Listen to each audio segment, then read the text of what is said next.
Welcome to those who are here, very socially distant and masked, and those who are virtual as well. Welcome to a community near and far of mourners, of children and grandchildren, of parents, of friends, of lovers, and of dear ones.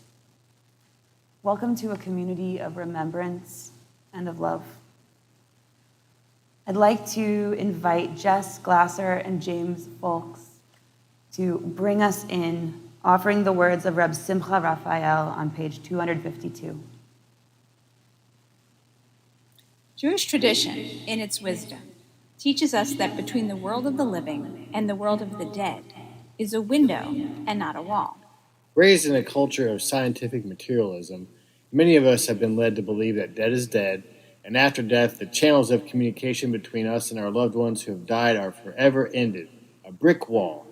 But, like the rituals of Shiva, Kaddish, and Yahrzeit, Yizzcor opens windows to the unseen worlds of the dead. Yizzcor creates a sacred space and time wherein we can open our hearts and minds to the possibility of a genuine interconnection with beloved family members and friends who have left behind the world of the living. Yizzcor is a window. Prepare to open that window. And that's by Reb Simcha Raphael. Ashrae. And now I invite April Rubin to lead us in a poem by Yehuda Halevi.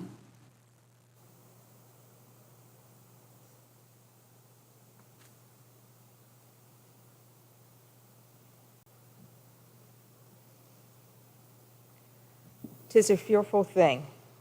'Tis a fearful thing to love what death can touch. A fearful thing to love, to hope, to dream, to be, and oh, to lose. A thing for fools this, and a holy thing to love. For your life has lived in me, your laugh once lifted me, your word was gift to me.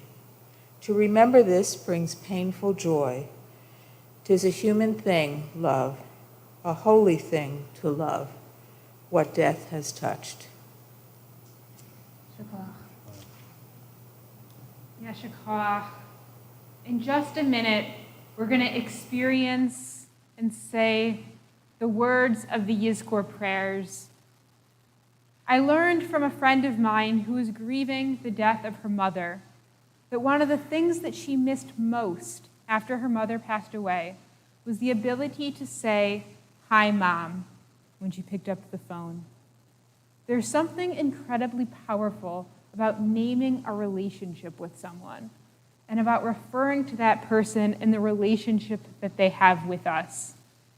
In our grief, we often say their names and have moments where we remember them, but it's often challenging to find moments where we distinctly remember them and name the relationship with them. Yizzcor is that experience. It's an invitation to lift up whatever memories come to the surface for us in this moment, knowing that grief is multifaceted and exists far beyond this day. But it is an invitation for us to name explicitly, I am saying Yizzcor for this person, their name, and their relationship to me. I'm going to read the first line on the top of page 253, and then we'll join together in the English. After that, we will have some moments of silence to reflect on the words of Yizzcor, and they're split up by relationships to different people. Top of page 253. Adonai ma'adam, v'teda'ehu ben anush, v'tech hashevu, adam lehalhevel, dama yamav katzel over. Please join me in the English. God, what is a human that you recognize them? The child of a frail human that you reckon with them. Human beings are like a breath. Their days are like a fleeting shadow. In the morning it blossoms and is rejuvenated. By evening it is cut down and brittle. Then the dust returns to the ground as it was, and the spirit returns to God who gave it. Take time to read silently the pieces appropriate to the ones each one of us remember on pages 253 to 257.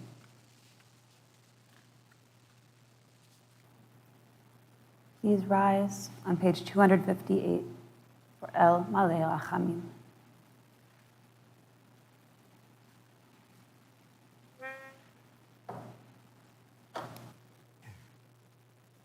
El Malei Rachamim, Shochein B'Meromim,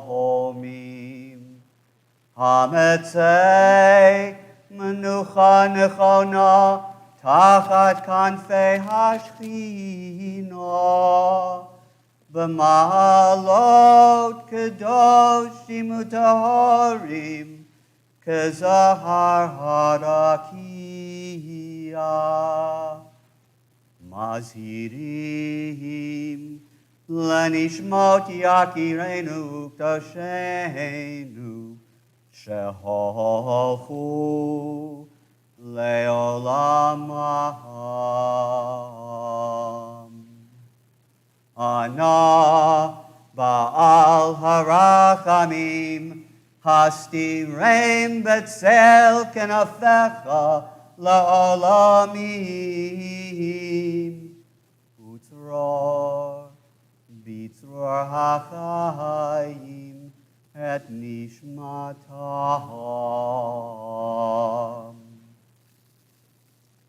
Adonai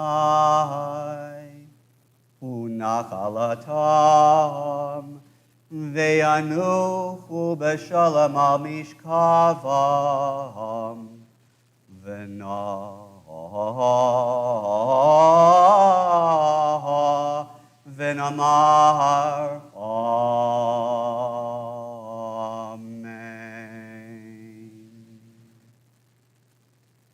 Amen. Amen. You may be seated.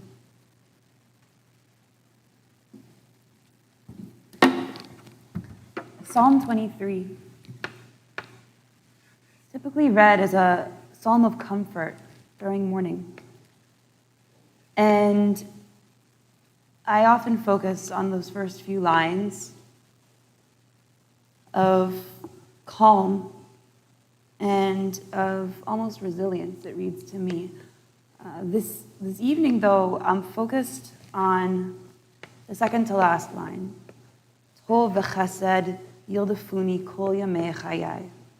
Goodness and kindness will be with me all the days of my life. I'm looking at this as part of the pledge of Yizzkor, of remembrance, that we are carrying on the living legacies of our loved ones who have passed on, and that goodness and that kindness will be with us all the days of our life.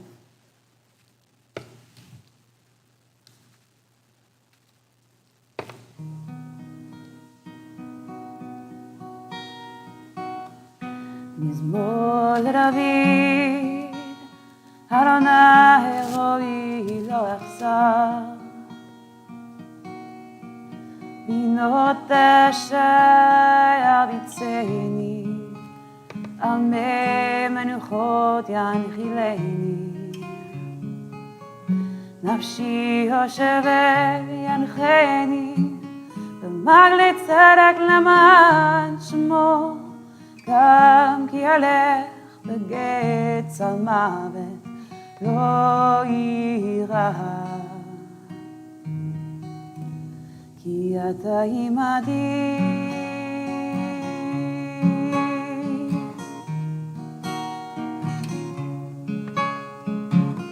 שבטך ומשענתך המה ינחמוני. תערוך לפניי שולחן נגד צורריי, תשנת בשמן ראשי כוסי רוויה, אך טוב וחסד ירדפוני כל ימי חיי. ישבתי בבית אדוני לאורך ימים, לאורך ימים.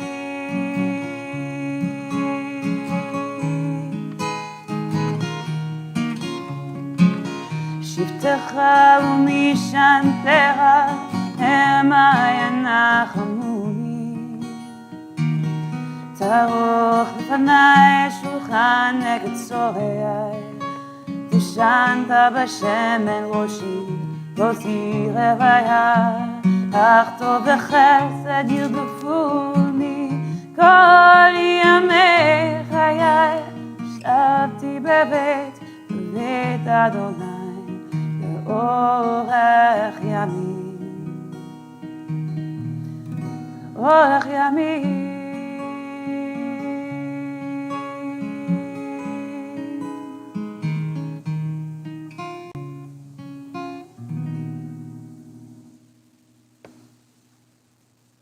I'd like to invite Barbara Becker and Jutta Brettschneider, and then Marcia and David Hexter to lead us on page 260. There are some deaths with which we can reconcile ourselves.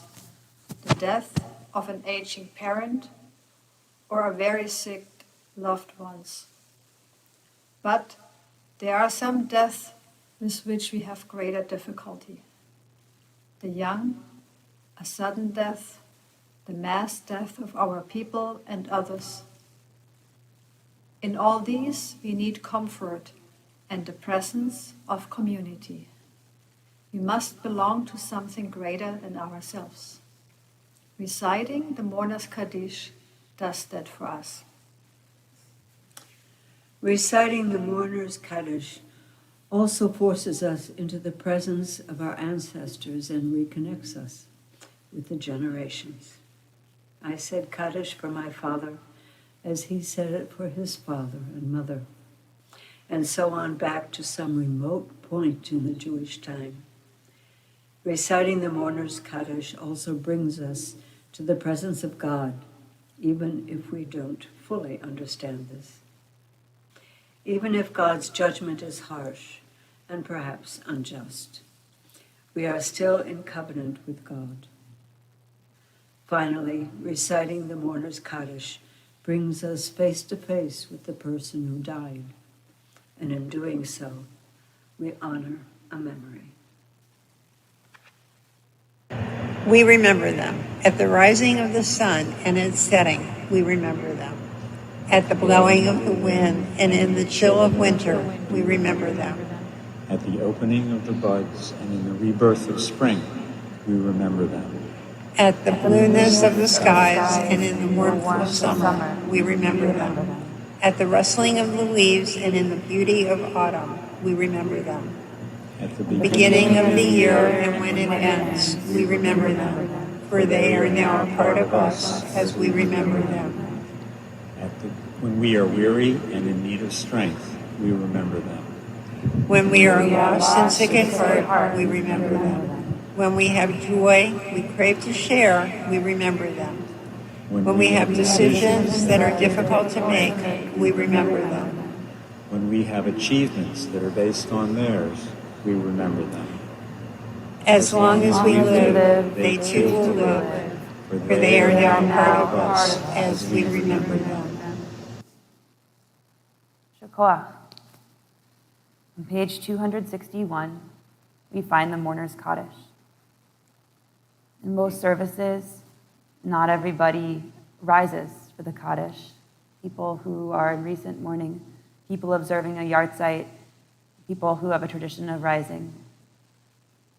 Today, this time, no matter where we are, we're a community of mourners, we're a community of rememberers. In spirit or in body, as you are able, please rise for the Mourners Kaddish. Yitgadal v'yitkadash shemei rabba, ve'almad yivrach chilutei v'yamlich malchutei, v'chayechon u'vyomechon u'v'chayei d'chol beit Yisrael, v'agalal u'vizman kariv v'imru. Amen. יהי שמי רבה מברך לעולם לעולמי עלמיה. יתברך וישתבח ויתפאר ויתרומן ויתנשא. ויתהדל ויתעלה ויתהלל שמי תקודשה בלי חוט. לעילה ולעילה מכל ברכתה ושירתה. תושבחתה ונחמתה דאמירן ועלמה ואמרו אמן. יהי שלמה רבה מן שמיה, וחיים עלינו ועל כל ישראל, ואמרו אמן. עושה שלום ממרומיו, הוא יעשה שלום, עלינו ועל כל ישראל, ועל כל יושבי תבל, ואמרו אמן. You may be seated. עושה שלום במרומיו,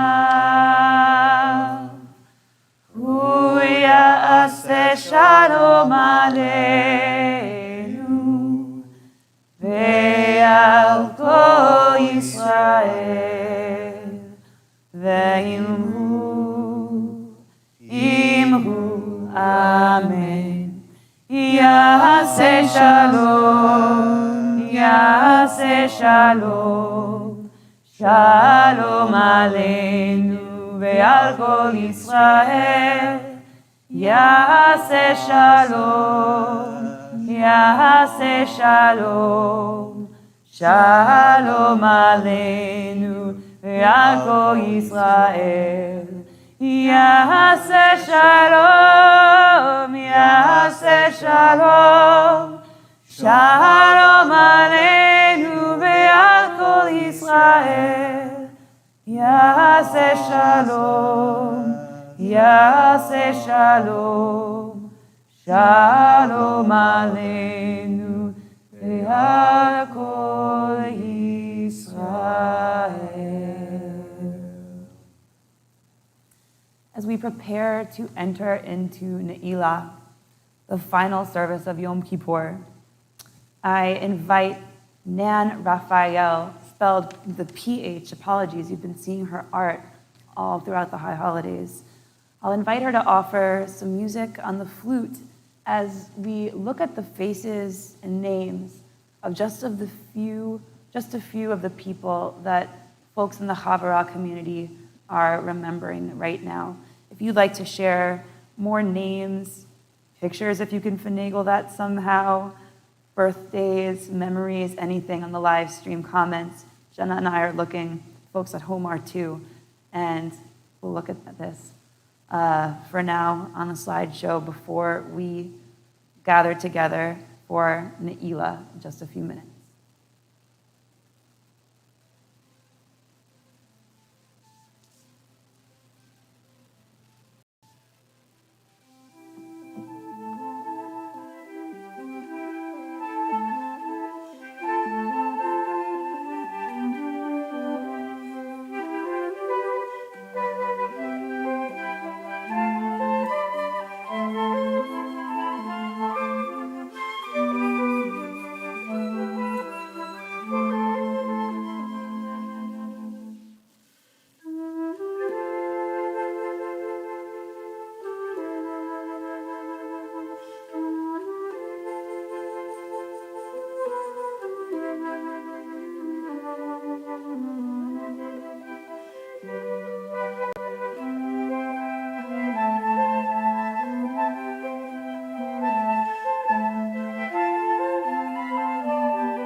Return again, return again, return to the land of your soul. Return again, return again, return to the land of your soul. Return to what you are, return to who you are, return to where you are, born and reborn again, return again, return again, return to the land of your soul. Return again, return again, return to the land of your soul. Return again, return again, return to the land of your soul. Return to what you are, return to who you are, return to where you are, born and reborn again, return again, return again, return to the land of your soul.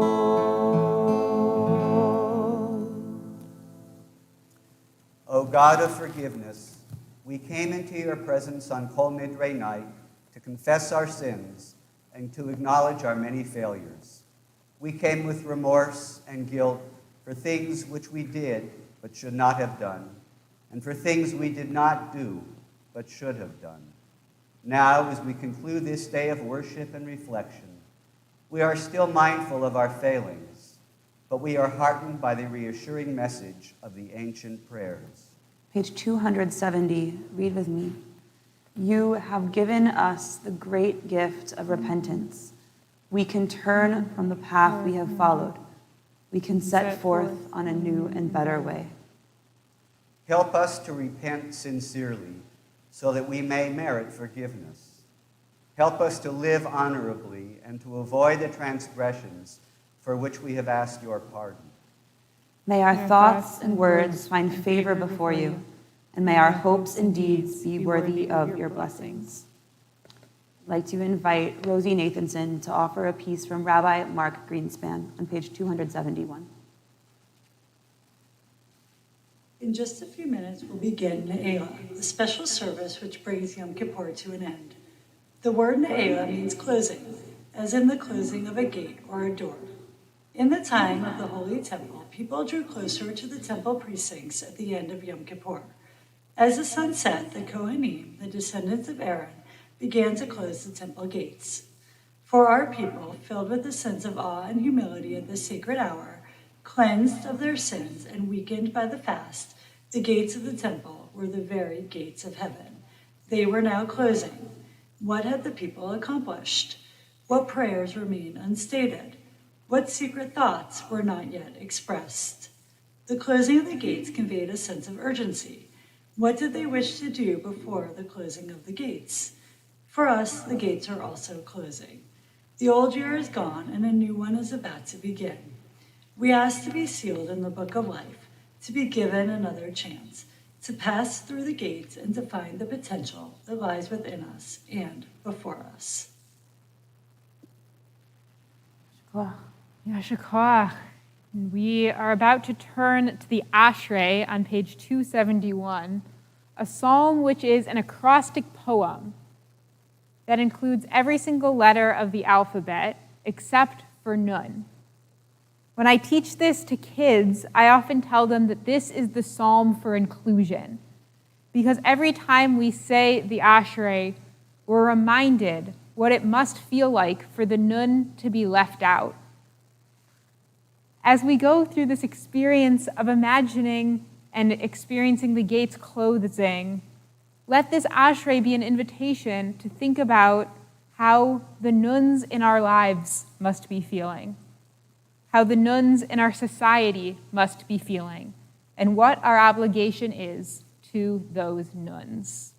We'll turn to Ashrae on page 271.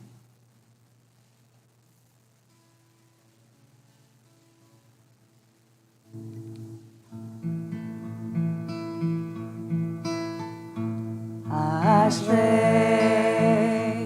Yoshvei Beitecha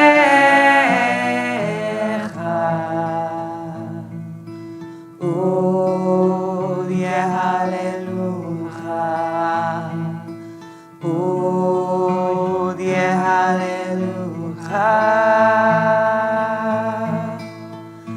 Ashrae Ha'am Shekacha lo Ashrae Ha'am She'Adonai Eloah Tehilat Adonai Yedaber pi Vivarech kol basar Shem kodsho leolam va'ed.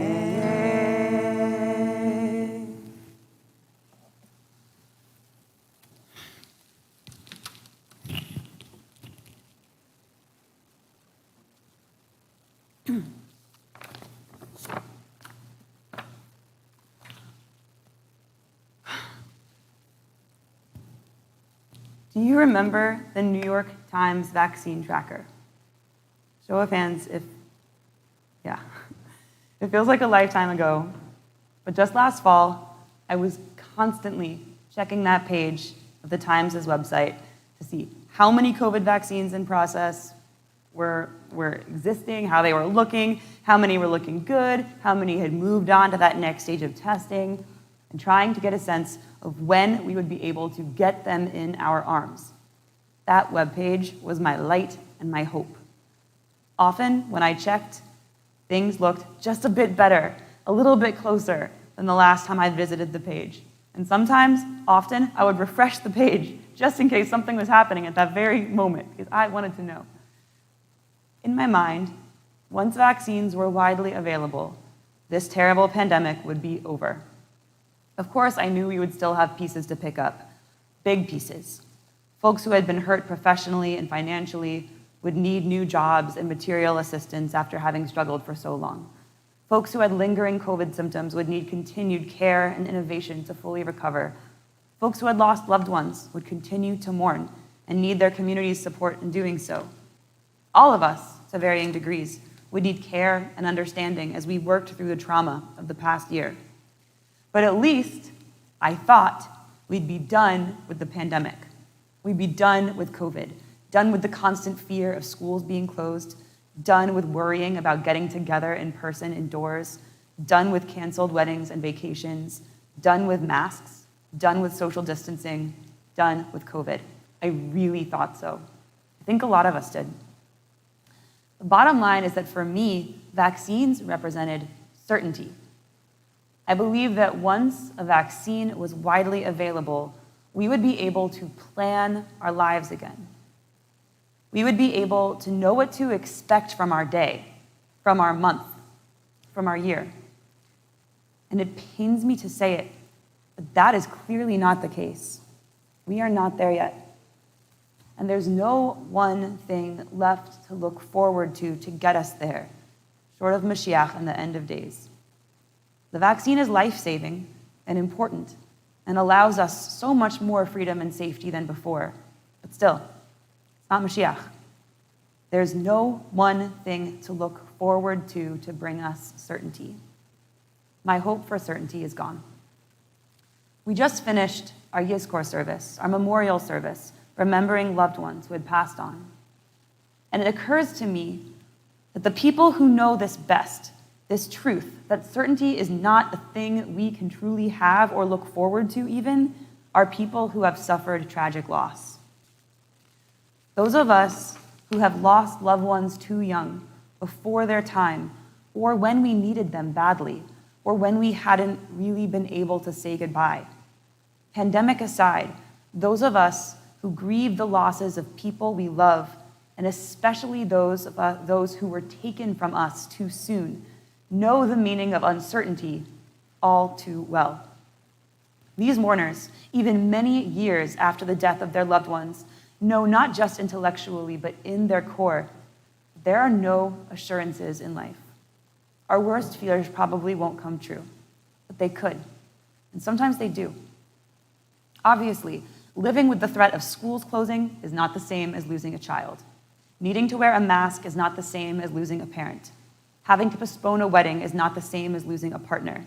No loss is as powerful as the loss of human life. But we do grieve them still. And so maybe our tradition's lessons for mourning can help us learn how to live a life in which there are no guarantees. There's a tradition for mourners to stop 7 times along the walk to bury a loved one. Even if the walk is very short, from a vehicle to the grave just several yards away, we stop 7 times while we walk there. The number 7 seems to evoke the 6 days of creation and the 7th day of rest, with creation symbolizing the life our loved one lived, and the 7th day symbolizing their eternal rest. For some deaths, we stop to think about their life. We have the mental presence to be able to reflect, to savor this time. We might have to remind ourselves to stop, but when we do, we're grateful that we took the moment. Perhaps we feel accompanied by our dead. Perhaps each time we stop gives us an opportunity to remember and sit with a different aspect of them, a different stage of their life, a different time we shared together. For other deaths, the 7 stops are almost visceral. We don't choose to stop. We stop because we cannot keep moving towards the grave. The pain of having to say goodbye, of having to let go, of losing them is almost too much to bear. Almost so much that we can't keep walking. We stop again and again. We cannot keep moving. Each time we do somehow continue as if in a dream or a nightmare. But again we stop, and again we keep going. This tradition of 7 stops reminds us of what we know deep down is true. It is natural to experience moments of denial or even refusal when we're grieving. It is okay to say, I don't want to have to do this. I don't want this to be a thing that's happening. And with the help from others around us, with the help of tradition, with the help of something strong from within, it happens. And we keep going until the cycle repeats again. When I think about this new reality that we as a society are coming to terms with, I believe that the lesson of the 7 stops holds true. Living this life in which there are no guarantees, living this life in which so much is ultimately uncertain, it is natural to experience moments of denial or refusal. It is okay to say, I don't want to live like this. It is human to bury ourselves in our bedsheets and despair over masking and distancing and reopening and closing. And with the help from others around us, and with the help of tradition, and with the help of something strong from within, we keep going until the cycle repeats again. There's a Yiddish proverb that's always struck me as cruel but resonant. People make plans and God laughs. The basic point is so true. We can do our best to shape reality, but at the end of the day, so much can change. So much can fall through. But the idea of God laughing at us, that's funny in a dark sort of way, but also pretty brutal. A lot of us are feeling betrayed these days. Why isn't the vaccine enough to fix the pandemic? Why did the pandemic have to happen when I was supposed to be enjoying my senior year, or spending time with my aging parents, or enjoying my long-awaited retirement, or sending my kid to school and moving forward with my career? A lot of us are feeling angry. Why can't we all just work together and get the shot or create laws that make us do so? Why are people being so uptight and paranoid? Why are people being so reckless with their own health and others? Is this some kind of cosmic joke? In our Torah portion last week on Rosh Hashanah, Sarah learned at the age of 90 that she would finally become pregnant. Who can imagine what that meant to her at that age? the joy and the outrage and the fear and the confusion.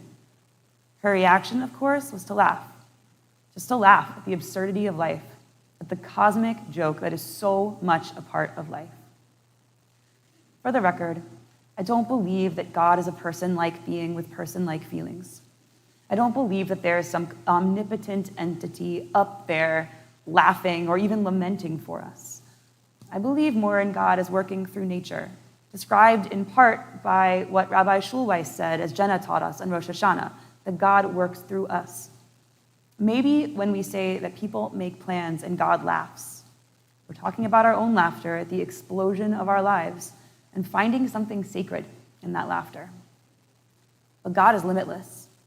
Maybe through us, God cries too. God gently passes us the shovel as we bury our own dead sense of certainty. God brings bagels over. God cleans up. God covers up our mirrors so that we don't have to worry about what we look like. God opens up our doors and windows to let in visitors and fresh air.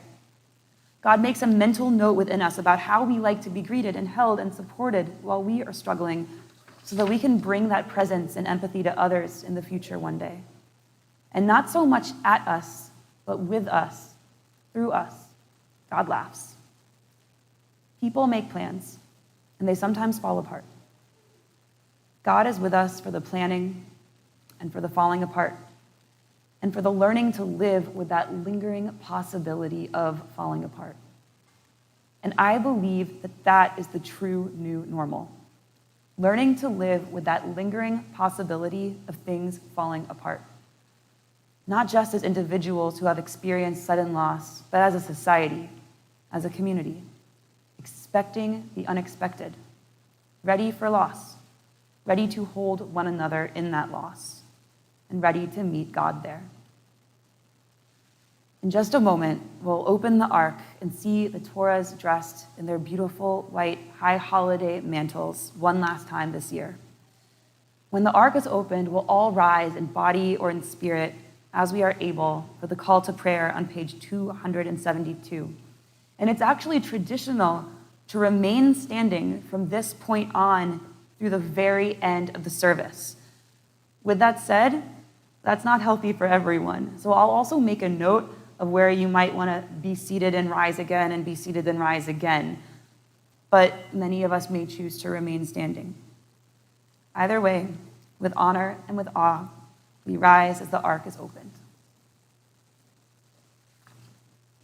Yizzcor.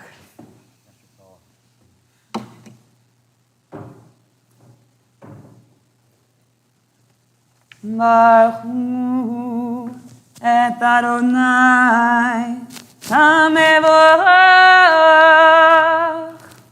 Baruch Adonai HaMevorach Le'olam va'ed. Baruch Adonai HaMevorach Le'olam va'ed. You may remain standing or be seated as is necessary. I'd like to welcome Mark and Michelle Adelson to offer a poem by Rabbi Harold Schulweis, recently quoted.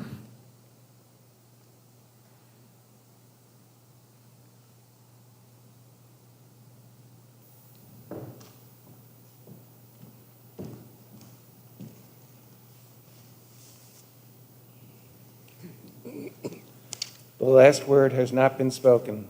The last sentence has not been written. The final verdict is not in. It is never too late to change my mind, my direction, to say no to the past and yes to the future, to offer remorse, to ask and give forgiveness. It is never too late to start over again, to feel again, to love again, to hope again. It is never too late to overcome despair, to turn sorrow into resolve and pain into purpose. It is never too late to alter my world, not by magical incantations or manipulations of the cards or deciphering the stars, but by opening myself to curative forces buried within, to hidden energies, the powers in my interior self. Shofar.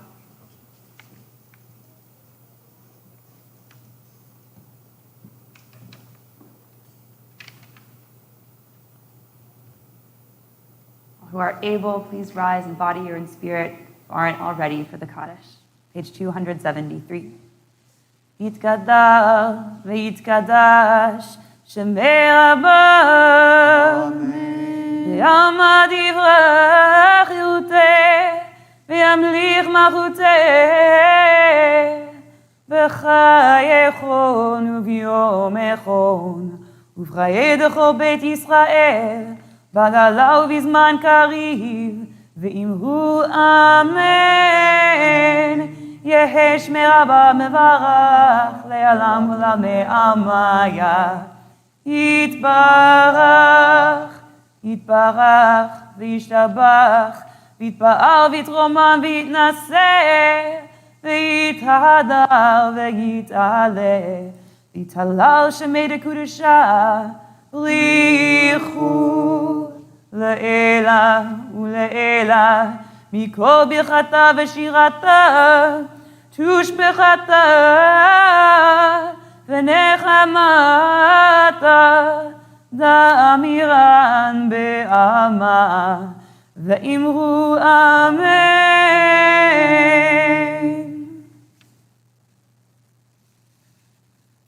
In just a minute, we're going to turn to our Amidah for the final time this high holiday season.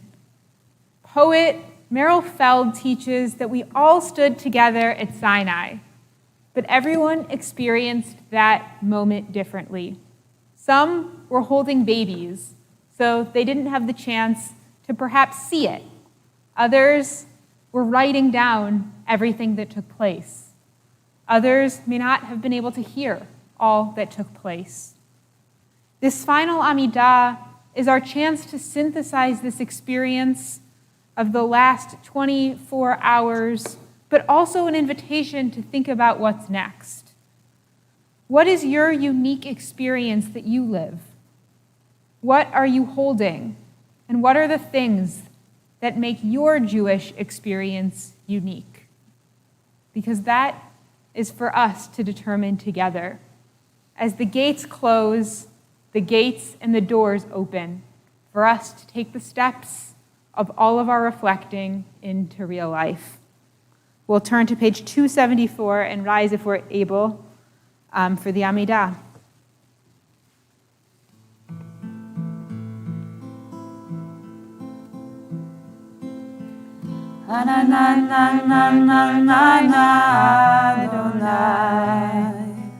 Ananana svatay tiftach, ananana ufi agid tehilatecha, ananana Adonai, ananana svatay tiftach, ananana ufi agid tehilatecha. Baruch atah Adonai Eloheinu v'Elohei Avotenu v'Imotenu Elohei Avraham Elohei Yitzhak v'Elohei Yaakov Elohei Sarah Elohei Rivka Elohei Rahel v'Elohei Leah Ha'el Hagadol Hagibor v'Hanara El Elyon Gomel Hasadim Tovim Vekoneh Hakol Vezoker Astei Avot Vimod Omevi Goel Livnei V'Neham Leman Shemo V'Yahava